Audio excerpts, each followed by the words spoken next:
Olá, queridos amigos, queridas amigas do nosso Caminhando Juntos. Mais uma vez aqui, eu e o companheiro Nilo Nogueira, esse amigo já de longa data no nosso Grupo Espírita Redenção, para esse encontro de estudos, de reflexões, esse bate-papo em torno desses temas da doutrina que são importantes para nós, e eu espero que para senhoras e senhores que nos acompanham também seja. Esses temas são muito interessantes, nós consideramos muito eles. E hoje nós trazemos um tema que é cristianismo e espiritismo, e podemos dizer que não é nem um tema nosso, né? Essa é uma proposição do caríssimo Deolindo Amorim, professor Deolindo Amorim, numa de suas obras, Cadernos Doutrinários, em que ele trabalha com essa proposição, e é muito interessante. Mas, enfim, boa noite a todos, muito bom estar aqui mais uma vez, e nosso companheiro Nilo aí para os cumprimentos iniciais, né, Nilo? Tudo bem, Nilo? Tranquilo? Tudo em paz? Quer dizer... Está tudo bem. Vamos indo. Você, Arlindo, tudo bem? Tudo bem, graças a Deus, tudo bem. Mais uma vez aqui para esse trabalho, né? Estamos aqui avaliando a doutrina espírita, esse eterno estudo tão necessário para nós, né? A gente sempre que vem estudar, está sempre reencontrando as questões por um outro ângulo, uma profundidade maior, então é muito importante. E hoje, mais uma vez aqui juntos para esse trabalho. Vamos em frente. Vamos lá. Bom, senhores, o tema cristianismo e espiritismo é, como eu disse, uma proposição dos Cadernos Doutrinários do Deolindo Amorim, e ele começa propondo a gente fazer essa ligação constante, né? Observar o que acontece, quais as diferenças, quais as similitudes, se é que tem diferenças, né? E como é que a doutrina aborda isso. Então, nós vamos primeiro ao Livro dos Espíritos, ver 3 questões que são interessantes, e a primeira delas está no Livro dos Espíritos, no livro 3º, na Lei Divina ou Natural, no capítulo 1, e o item 2, Conhecimento da Lei Natural. A questão que nós vamos tratar é a 625, a 626 e a 627. Então, na 625, Kardec perguntou: qual o tipo mais perfeito que Deus já ofereceu ao homem para lhe servir de guia e modelo? Eu acho que talvez a resposta mais curta recebida por Kardec dos espíritos superiores foi essa, né? Jesus. E Kardec põe uma nota interessante, né? Kardec, sempre que ele vê essa necessidade de nos esclarecer e fortalecer esse esclarecimento, ele põe essas notas muito interessantes, e essa aqui é boa demais. Para o homem, Jesus representa o tipo da perfeição moral a que a humanidade pode aspirar na Terra. Deus nos oferece como o mais perfeito modelo, e a doutrina que ensinou é a mais pura expressão de sua lei, porque, sendo Jesus o mais puro que já apareceu na Terra, o Espírito Divino o animava. E aí eu vou parar aí, não vou continuar ainda a nota para o Nilo se pronunciar no que ele achar interessante, né? A gente vê já nesse trecho esse esclarecimento de Kardec. Ele fala de uma coisa muito interessante. Jesus representa o tipo da perfeição moral a que o homem pode aspirar na Terra. E eu gosto disso porque sempre se diz que Jesus traz a sua mensagem para o nível dos terráqueos vivendo naquele momento aqui. Então, ele traz a mensagem adequada para aquele grupo que vivia na Terra naquele momento. Então, é legal que ele diz tipo de perfeição moral a que a humanidade pode aspirar na Terra, porque a gente fica pensando adiante que nos outros orbes mais avançados, ele nem precisa falar disso, porque já está, de alguma maneira, compreendido. Nós, àquele momento, ainda não tínhamos essa clareza. Então, eu fico um pouco com essa ideia, né? E quando ele fala também, terminando o trecho, porque, sendo Jesus o mais puro que já apareceu na Terra, o Espírito Divino o animava. E não confundam ele com Deus. É o Espírito Divino, é a ligação mais íntima que ele tem com o Pai por conta do seu avanço, né? por conta da sua capacidade conquistada. Eu acho que é um pouco isso, mas fala aí, Nilo. Você falou uma coisa interessante, porque ele trouxe as mensagens de uma forma que as pessoas da época podiam entender, né? A fala dele foi ajustada com exemplos do dia a dia das pessoas e tal, porém, as atitudes são atitudes de um espírito puro, onde quer que esteja, em qualquer época. Né? O interessante é isso. Ele foi Jesus, as atitudes dele ainda são exemplo exemplo a ser seguido pela humanidade. Era naquela época e continua sendo até hoje. Jesus, ele não está defasado, né? Ele era puro, né? Um espírito puro, e mostrou isso. As atitudes dele são exemplares, valiam naquela época como valem hoje.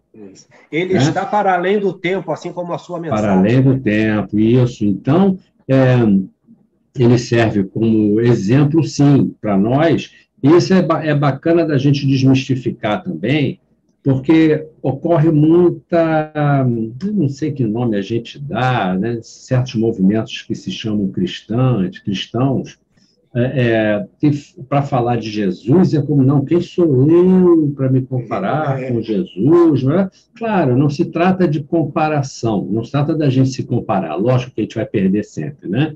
A gente não vai se comparar com Jesus, mas que a gente deve tentar entender e tentar seguir os exemplos que ele deixou e seguir as lições que ele deixou, é claro, isso nos cabe sempre, né? É para isso que ele veio, para deixar um exemplo, deixar uma referência, deixar um padrão a ser seguido. Né? É para isso que ele veio. Não à toa ele diz que eu sou o caminho, a verdade e a vida. Isso. Ninguém vai ao Pai senão por mim, é por esse exemplo, por essa forma de agir. Né? Alguns abusos que a gente ouve, né? O que Jesus faria? Não, o que Jesus faria eu não sei, porque a gente não tem como saber isso. Mas o que ele fez, os exemplos que ele deixou, isso nós podemos estudar, avaliar, expandir para outras circunstâncias, fazer ilações, né? Isso nos cabe, estudar isso, aprofundar o nosso entendimento sobre isso. Não é verdade? Vamos um pouco mais, nessa nota ainda de Kardec. Se alguns dos que pretenderam instruir os homens na lei de Deus, algumas vezes o transviaram por meio de falsos princípios, foi porque se deixaram dominar por sentimentos demasiado terrenos e porque confundiram as leis que regulam as condições da vida da alma com as que regem a vida do corpo. Muitos deles apresentaram como leis divinas o que eram simples leis humanas, criadas para servir às paixões e para dominar os homens. E aí esse dado é interessante, né? Muitos se deixaram dominar por sentimentos demasiado terrenos, o que não aconteceu com Jesus. Ele nunca se deixou levar pelas paixões que nós tentávamos mobilizar, porque nos grupos em que ele participou, ou que estiveram próximo dele, sempre tinha alguém tentando mobilizá-lo para o senso comum. Isso, e ele isso. Arrastá-lo para as paixões, arrastá-lo para os interesses pessoais. E para ele isso era muito claro. Ele era Jesus, né? Isso para ele era cristalino, muito claro, ele sabia muito bem o que estava fazendo. E é interessante, isso aqui mostra realmente o que foi o movimento, né, religioso de Jesus para cá, né, no mundo ocidental. Foi isso, foi a distorção das mensagens, das instruções, das mensagens em favor de interesses pessoais, né? Distorceram-se as coisas para que se atingissem os interesses pessoais mundanos, de natureza material, né? E é isso que a gente assistiu aí na história das religiões contemporâneas. Né? Exato. E assiste, infelizmente, drasticamente, dramaticamente, ainda, lamentavelmente, né? Isso se repete, né? Enquanto perguntavam a Jesus, devemos pagar o tributo a César? Ele disse, quem é a cara que está nessa moeda? Então, dá a ele o que é dele e a Deus o que é de Deus. Então, ele nunca entrou nessa seara, porque...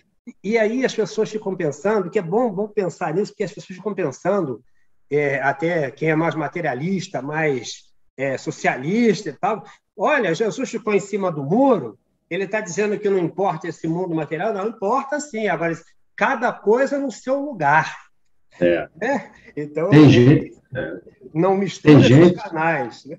exato, e tem gente hoje, parafraseando Jesus, né, falando outra coisa, dê a Deus o que é de César. Então, assim, tem gente angariando, né, tudo em nome de Deus, né, vamos contribuir, vamos, né, tudo em nome de Deus. Então, assim, isso é que né, Inversão total de valores, né? naquela época isso era um fato, isso é o que existia na época, era o pensamento. Hoje, isso aí já está, assim, a gente já olha com um certo susto. Ainda hoje essas coisas estão declaradas, né? Exato. Tão assim abertas, tão declaradas. Questão 626. As leis divinas e naturais só foram reveladas aos homens por Jesus? Antes dele, as pessoas só as conheciam por intuição? E a resposta: já não dissemos que elas estão escritas por toda parte? Todos os homens que meditaram sobre a sabedoria puderam compreendê-las e ensiná-las, desde os séculos mais remotos. Por meio de seus ensinos, mesmo incompletos, prepararam o terreno para receber a semente. Estando as leis escritas no livro da natureza, o homem pôde conhecê-las quando quis procurá-las. Eu gosto muito desse finalzinho, quando quis procurá-las, que a gente lembra lá do Evangelho de novo. Procurai e achareis, batei e abre-se-vos-á. Com essas obras, as portas não abrem sozinhas, elas abrem quando a gente bate, ela se mostra quando a gente procura. Quem procura realmente acha. Agora, é por isso que ele está dizendo ali, aqueles que pensaram, que meditaram sobre a sabedoria, puderam compreendê-las, né? E ensiná-las. Então, o movimento nunca foi passivo. É movimento. Teve alguém agindo sempre em busca do saber, né? O ser humano sempre teve necessidade, sede, né, de justiça, claro que a cada época o senso de justiça era mas ele sempre teve a necessidade, dentro da sua compreensão, de ter as coisas resolvidas dentro de um determinado código qualquer. Né? Ele sempre buscou uma justiça, sempre buscou alguma lei que regesse, né, o entendimento da relação com a vida, com os outros. Isso sempre houve, que é uma necessidade espiritual, da busca da verdade. É claro que nessa trajetória, lá atrás, com muito poucos recursos de compreensão, de entendimento das coisas, e conforme ele vai avançando, isso vai se aprimorando, né? Tanto que hoje o conceito de justiça e tal já está bem mais avançado, não significando que já temos chegado ao ápice, talvez não tenhamos chegado ainda à metade do caminho. Mas o nosso senso já melhorou um bocadão, né? Então, isso, a gente continuar nessa trajetória de expansão da consciência, de começar, de ir ao encontro do universo, da natureza, das leis que estão à nossa volta e nos cabe descobri-las, compreendê-las, porque elas estão aí atuando o tempo todo. O universo já está criado, estruturado, funcionando, e tem um universo de coisas para a gente aprender, né? Conforme formos avançando. Eu lembrei de duas. Primeiro, essa coisa interessante que ele fala, que mesmo incompletos preparam o terreno para receber a semente. A gente lembra que aqui no Livro dos Espíritos, lá na introdução, nós vamos encontrar lá Sócrates como um dos precursores da doutrina espírita. Olha os caras que semearam, olha os caras que lançaram a semente, preparando o terreno para a chegada dessa mensagem, né? Mais clara, né? Então, é bem interessante. De alguma forma, todos os povos primitivos tinham a sua explicação, tinham a sua forma de entender essa relação com a vida. Você via lá nos índios americanos, eles tinham lá a terra dos ancestrais, que é para onde iam todos que tinham partido antes dos que estão aqui hoje. Então, todo mundo tem, de alguma forma, a noção dessas leis da vida, né? Exato. Mudando aqui e ali um detalhe, uma coisa ou outra. Agora, esse trecho que nós vamos ler agora, eu acho que ele é muito legal, porque ele choca um pouco a atualidade, né? É por isso que os preceitos que elas consagram têm sido proclamados em todos os tempos pelos homens de bem. E aí eu fiz questão de deixar um parêntese para lembrar que homens de bem aqui é uma referência ao Evangelho segundo o Espiritismo, no capítulo 17, no Sede Perfeitos, porque o homem de bem não é isso que se diz hoje aqui não, viu? É o que cumpre a lei de justiça, de amor e de caridade na sua maior pureza. E é também por isso que encontramos os seus elementos na doutrina moral de todos os povos que já saíram da barbárie. Mas eu quis lembrar que os homens, que hoje tem uma lógica de homens de bem na atualidade, que são absolutamente contrários a essa proposição de Evangelho segundo o Espiritismo. Esse homem de bem que fala aqui é de bem mesmo, viu? Não é postura social, não. É atuação, é fato, é autoconhecimento, né? Tem muito cidadão aí que se diz de bem, né? Que é conhecido como de bem, mas né, aquele sepulcro caiado, né? Que ninguém nos veja, né? Que ninguém nos veja, mas é um cidadão de bem, né? Contribui com a sociedade, né? Pois é. E aí vamos lá para 627. Já que Jesus ensinou as verdadeiras leis de Deus, qual a utilidade do ensino dado pelos Espíritos? Terão eles mais alguma coisa a nos ensinar? E Kardec, eu gosto que Kardec, essa acuidade, essa genialidade da inteligência dele, eu gosto doido. Eu acho que a gente lá não faria isso. Sabe, não tem... ter essa dúvida aqui, né? É uma pergunta inteligentíssima, né? É isso que deixa a gente encantado, na realidade. Sabe, aí a gente vê que as pessoas não conhecem ainda esse cara da doutrina que eles dizem que abraçaram. É muito doido isso, gente. Isso é importantíssimo, você fazer essa diferença aqui, né? Sim, esse esclarecimento. Muito mesmo. E a resposta?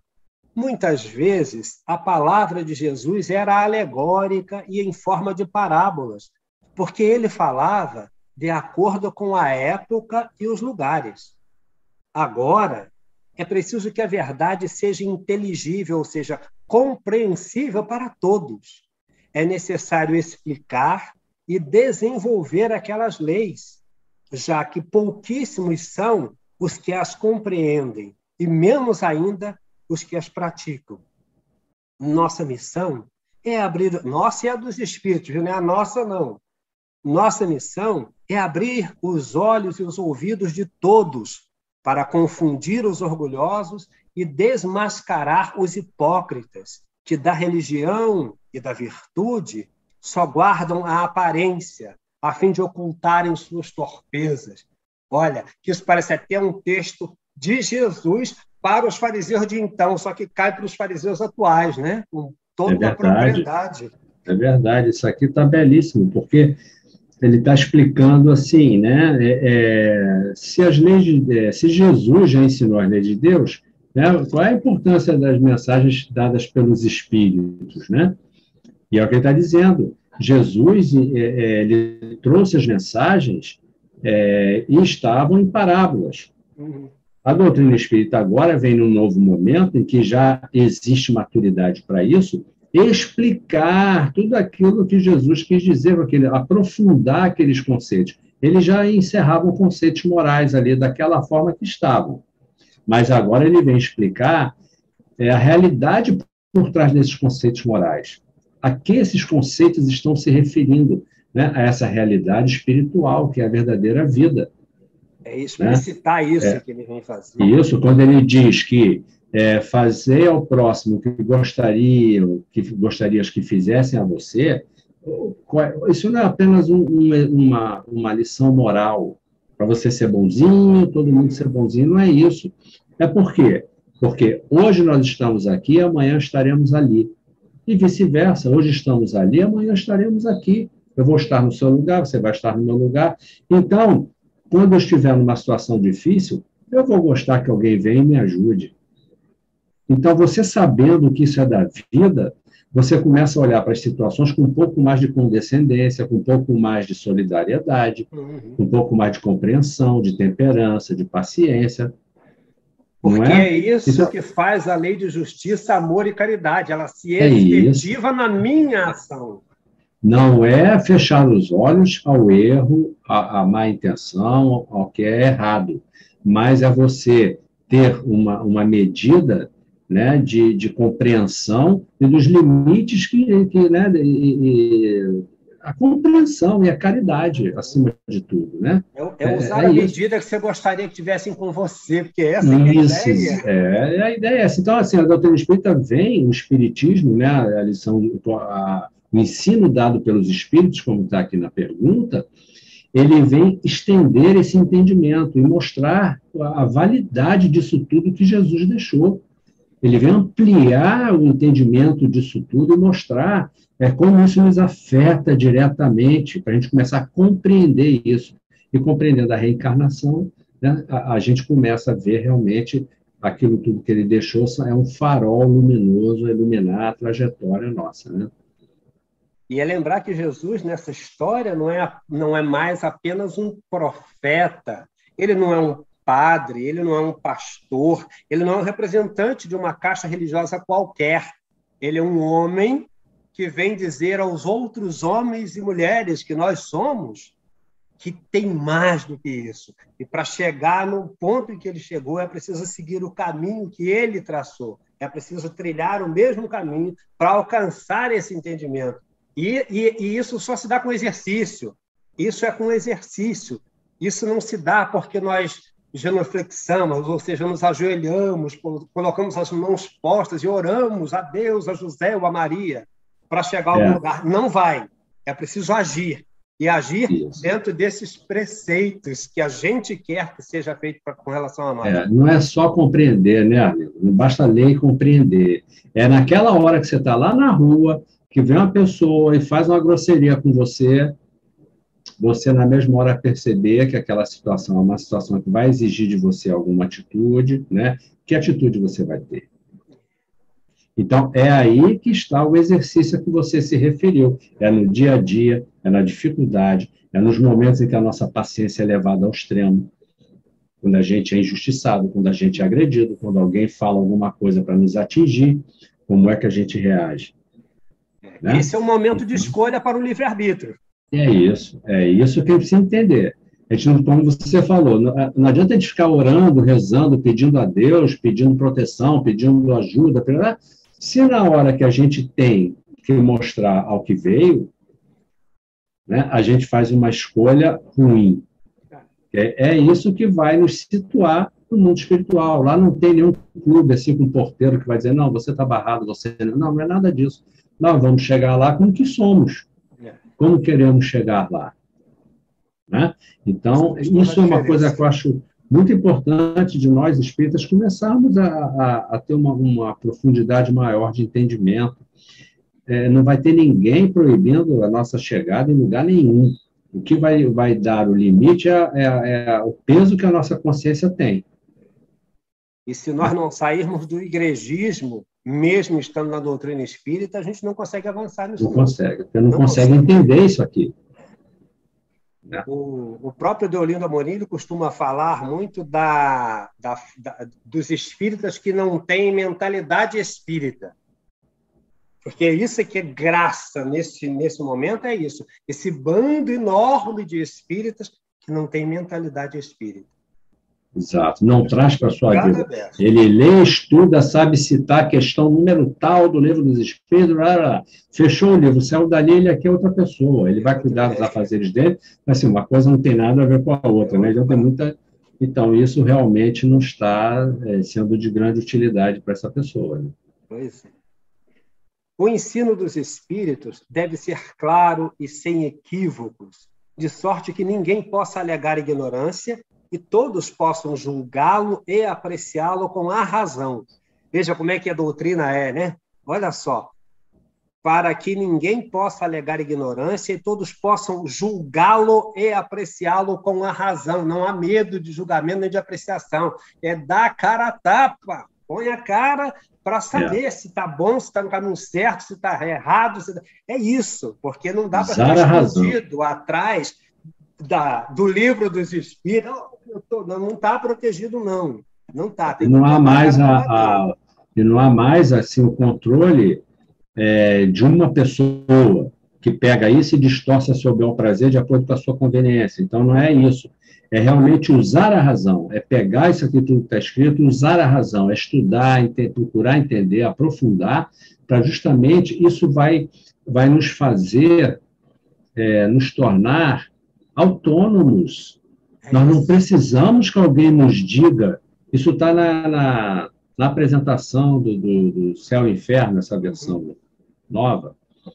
Ele fala isso, que precisamos nos tornar autônomos, com a nossa consciência, discernindo o que nos cabe, o que temos que fazer, o que não temos, né? De acordo com o que a gente sabe, de acordo com o nosso alcance de entendimento, o que a gente já estudou e já conhece, né? E não esperar que alguém me diga o que fazer, qual é o caminho, qual é o certo, o que é que Jesus diz, o que é que eu tenho que fazer. Não é assim, a gente tem que entender as lições de Jesus. E diante das situações fica claro qual deve ser a nossa atitude, né? É o nosso treino. Não estou querendo dizer que eu já sou excelente nisso, né? Isso é a nossa briga. Nós não estamos aqui fazendo nenhuma apologia do nosso grande avanço, não é isso não. Sim, o caminho é por aí. É isso que a gente tem que tentar, como você falou, é um exercício constante. No início é difícil, mas a gente vai exercitando, e aqui e ali a gente vai conseguindo um progresso, claro, porque senão de que adiantaria tanto estudo, tanto, né? Até para tirar essa responsabilidade que você pode estar jogando em cima do dirigente da sua casa espírita. Ele não vai poder fazer nada por você, absolutamente nada.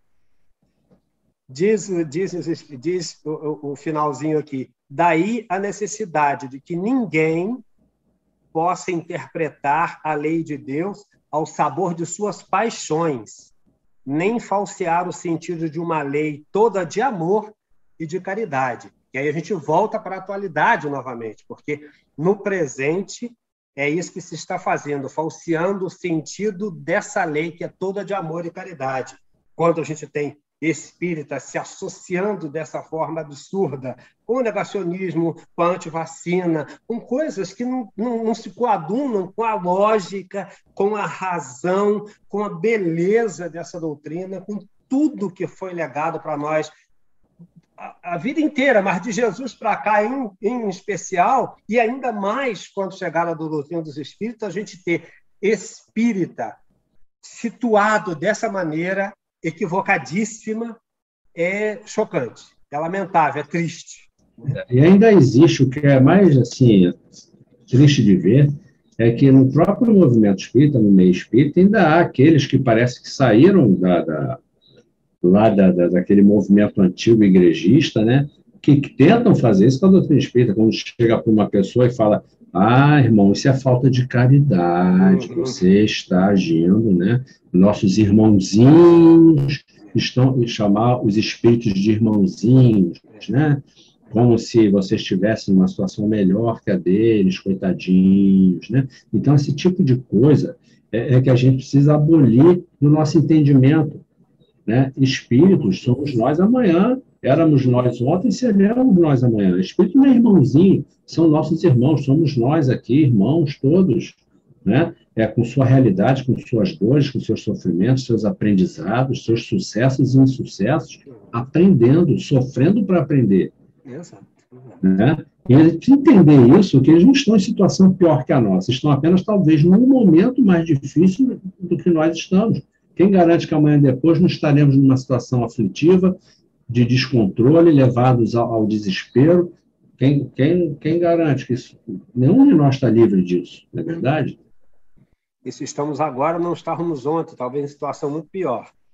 Pois Enfim, vamos ao Evangelho agora com um trecho interessante no capítulo 1, Não Vim Destruir a Lei.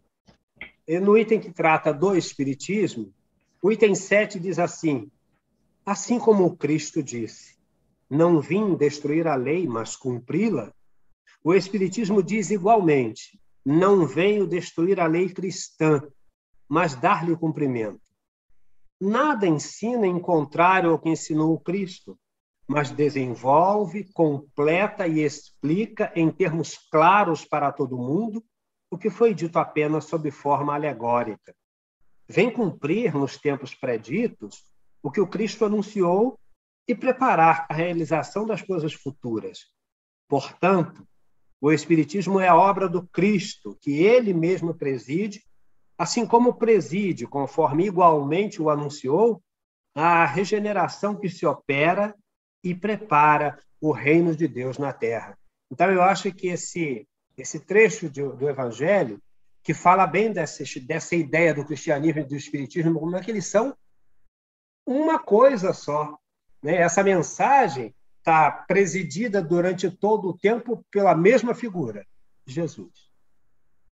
Ele é o tutor, é quem encaminha toda essa questão. A diferença é que ela despersonaliza-se quando vem o Espiritismo e traz, através desses inúmeros espíritos, dessas inúmeras mensagens, a clarificação dessa questão toda que Jesus já havia trazido.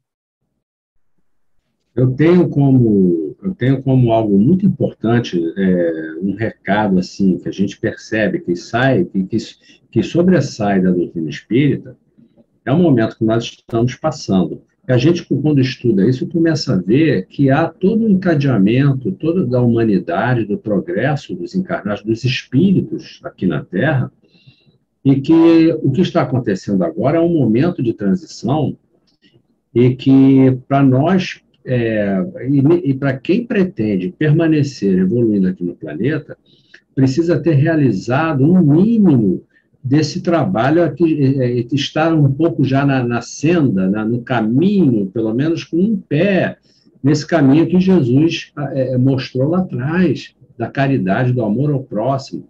Nós temos que começar a desenvolver a compaixão e a compreensão com a dor alheia. É isso que precisamos começar a entender.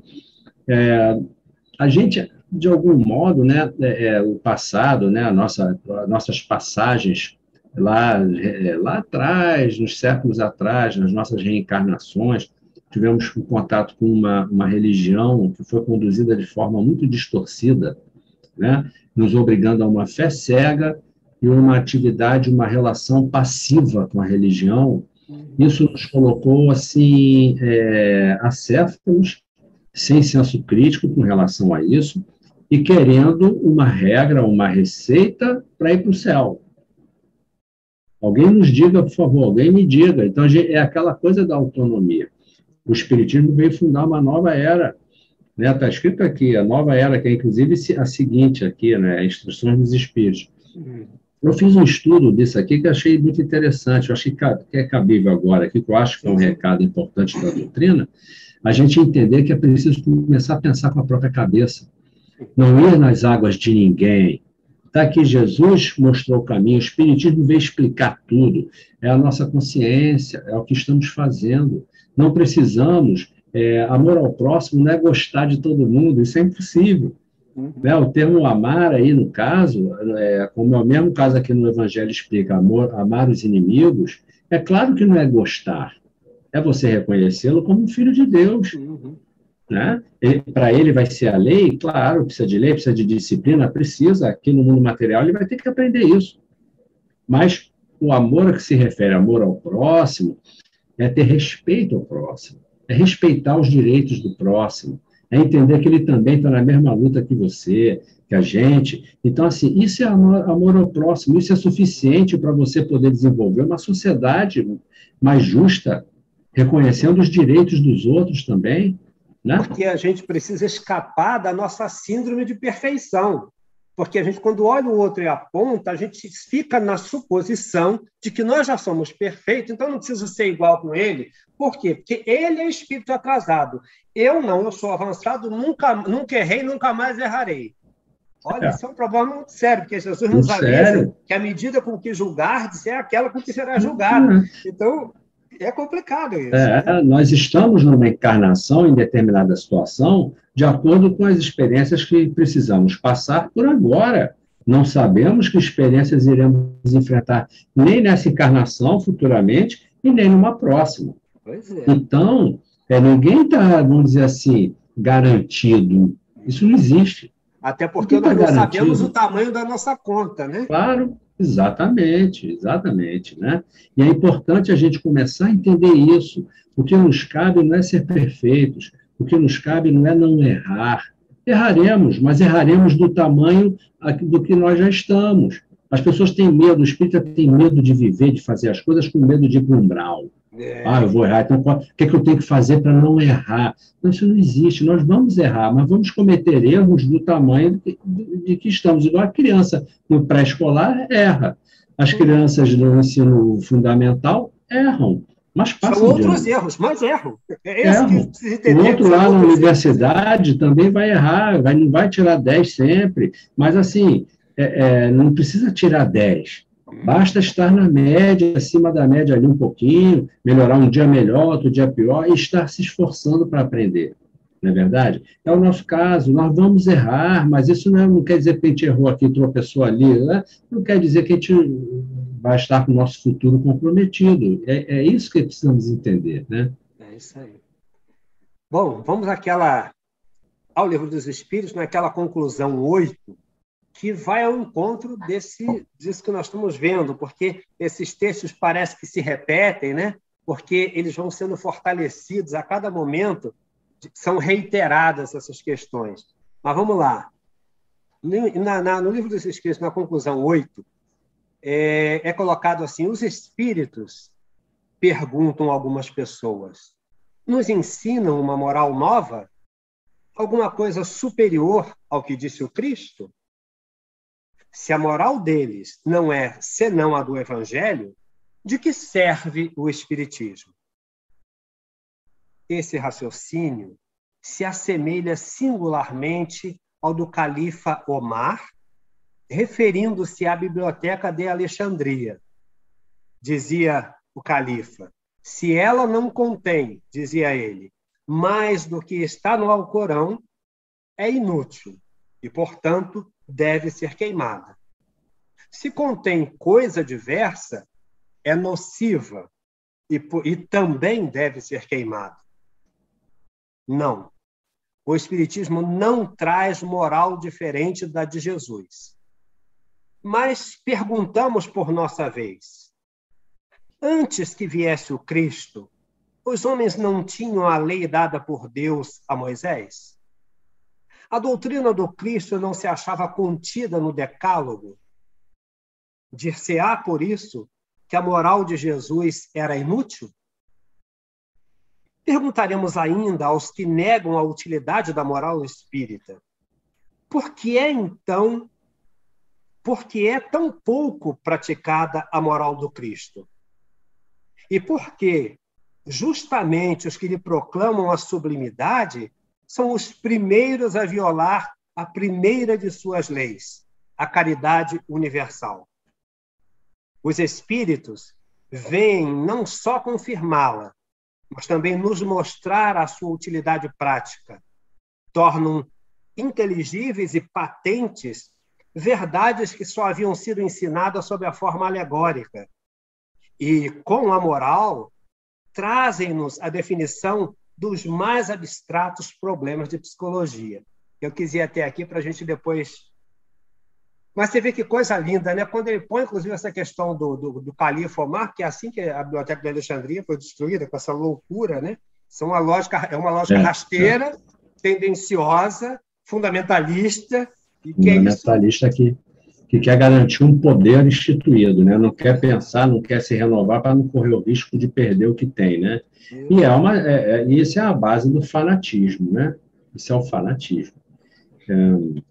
Interessante isso, né? Quer dizer, as revelações elas vêm acompanhando a evolução espiritual. Né? A criança se deu leite ou o adulto se deu pão? Né? Essa pergunta eu achei ótima. Né? Qual a validade do Espiritismo e as leis de Jesus, então? Ele veio mudar as leis de Jesus, o Espiritismo? Aí ele fala, tá, mas vem cá, antes de Jesus não tinha lá Moisés? Então, por causa disso, a gente vai dizer que Jesus, então, não precisava? Não, não é isso, é um encadeamento de coisas, né? Moisés trouxe aqui os fundamentos. Adequado àquele momento. Perfeito. Né?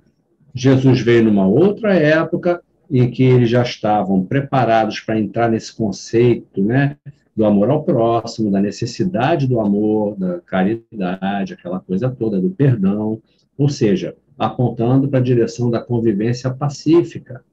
Claro que isso não ia ser conseguido ali, mas ele lançou as bases desse entendimento, que até então era olho por olho, dente por dente, era aquela coisa toda lá, né? Então, ele veio trazer já uma nova visão. E você nota que é sempre apontando, né, um crescimento dessas ideias no sentido da convivência pacífica. Né? E é o que vamos, o reino, o que é o reino de Deus na Terra? O que é o reino prometido por Jesus? Né? Essa mudança que se prepara no planeta.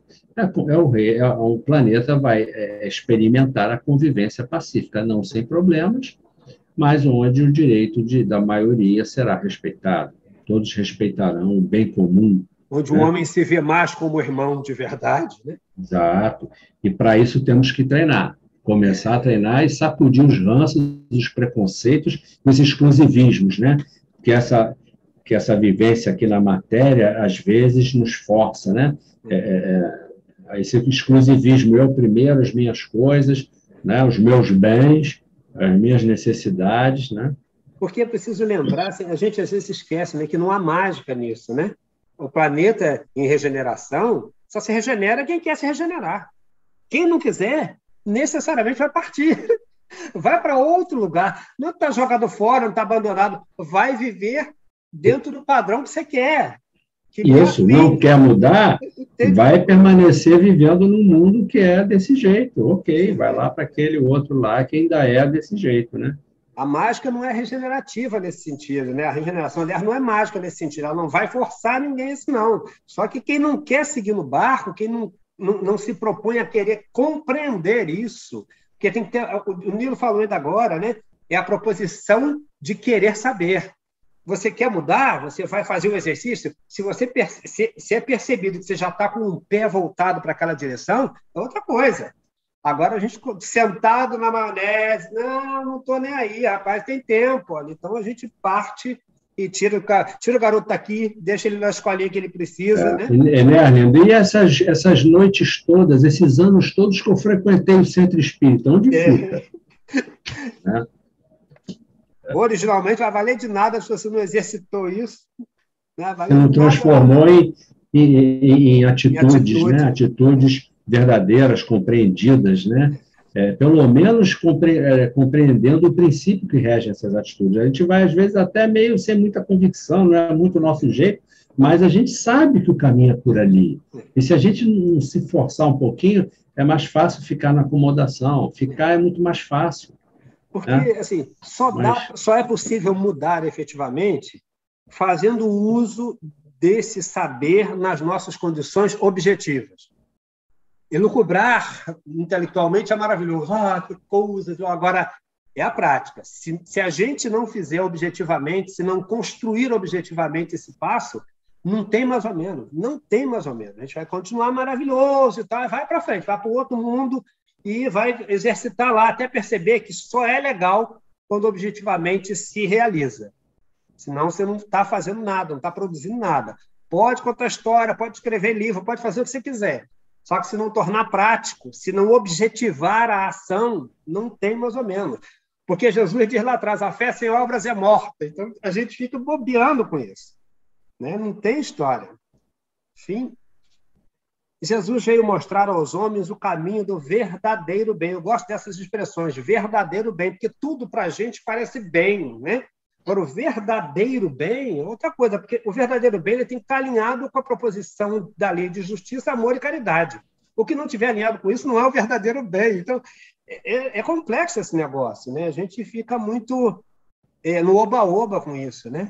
Estou fazendo bem já e tal, dou a sopa, e eu estou resolvida a questão, não é bem nós não vamos evoluir tudo nessa encarnação, precisamos entender isso. Nós não vamos nos tornar espíritos puros, espíritos superiores, não. Né? Nós temos que fazer a compreensão que nos cabe por agora. Nós estamos lá na quinta série, vamos aprender o que é da quinta série.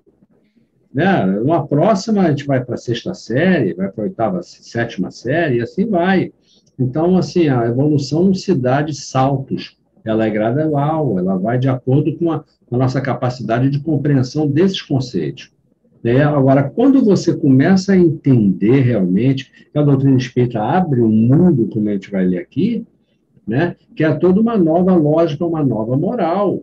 Então, quando a gente começa a entender isso, a gente começa a entender o nosso papel na nossa vida, Uhum. né? O que nos cabe, para onde temos, o que é que estamos fazendo aqui? A Isso gente começa a muda ficar mais claro. estruturalmente, a gente muda estruturalmente. Isso. Não é E mais é só isso que a gente. no É, intelecto, né? exato. Isso aí. Porque Deus, que o enviou para fazer lembrar da sua lei que estava esquecida, não enviaria hoje os espíritos para lembrá-la novamente e com maior precisão, quando os homens a esquecem para sacrificar tudo ao orgulho e à cobiça. Quem ousaria impor limites ao poder de Deus e lhe traçar caminhos?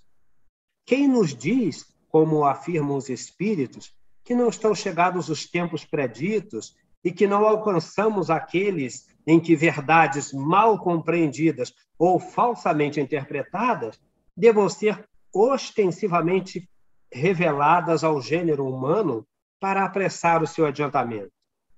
Não haverá alguma coisa de providencial nessas manifestações que se produzem simultaneamente em todos os pontos do globo? Não é um único homem, um único profeta quem nos vem instruir, pois a luz se derrama por toda parte. É todo um mundo novo que se desdobra aos nossos olhos.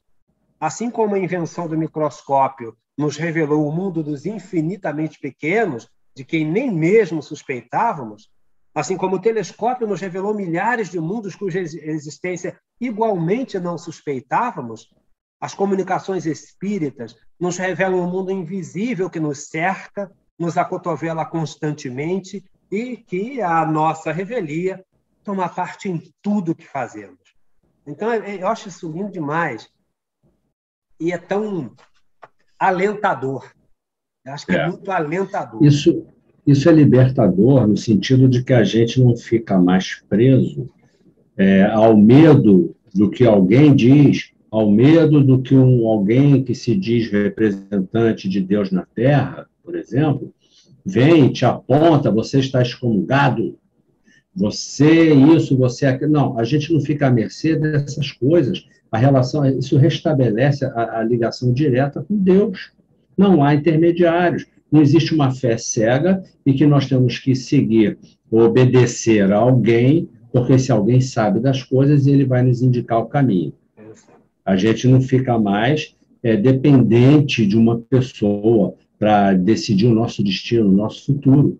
Então, é esse modelo que precisamos mudar em nós. A fé cega e a obediência passiva. Sem raciocinar, sem pensar, sem decidir, sem tomar decisão. É liberdade Nós plena, temos né? É liberdade plena, é liberdade o livre plena, pensar livre verdadeiramente. pensar. É o livre-arbítrio, em toda a sua plenitude. Né? Vamos lá. As comunicações com os seres de além-túmulo tiveram por resultado fazer-nos compreender a vida futura, fazer-nos vê-la, iniciar-nos no conhecimento das penas e gozos que nos esperam de acordo com os nossos méritos, e assim encaminhar para o espiritualismo aqueles que no homem só viam matéria, uma máquina organizada. Estávamos cobertos de razão quando dissemos que o espiritismo matou o espiritualismo por meio dos fatos.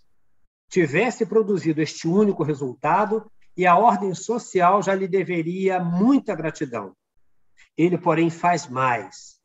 Mostra os inevitáveis efeitos do mal e, por conseguinte, a necessidade do bem. O número que ele levou a melhores sentimentos, neutralizando as más tendências e desviando do mal, é muito maior do que se pensa e cresce todos os dias. Para esses, o futuro deixou de ser uma coisa vaga. Já não é simples esperança, mas uma verdade que se compreende e se explica quando se veem e ouvem os que partiram lamentar-se ou felicitar-se pelo que fizeram na terra.